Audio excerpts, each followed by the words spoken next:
સાથીઓ, આપણે મેરા ભારત મહાન એટલા માટે બોલી શકીએ છીએ કે આપણો આ ભારત દેશ એ ખેડૂતોનો દેશ છે।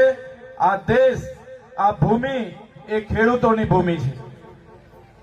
આજે બોર્ડર પર કોઈ મરે છે, જેમણે આઝાદી માટે શહીદી વહોરી છે, એ કોઈ ભાજપના નેતાઓ કે આરએસએસ ના લોકો નતા, એ ખેડૂતના પુત્ર હતા।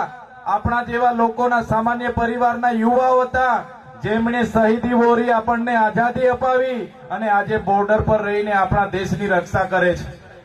ત્યારે હું કહેવા માંગીશ કે આ દેશ એ સંવિધાનથી ચાલનારો દેશ છે। આ દેશ એ ખેડૂતોનો દેશ છે। આ દેશ કોઈ મોદી કે અમિત શાહનો દેશ નથી। આ દેશ એ ખેડૂતોનો દેશ છે।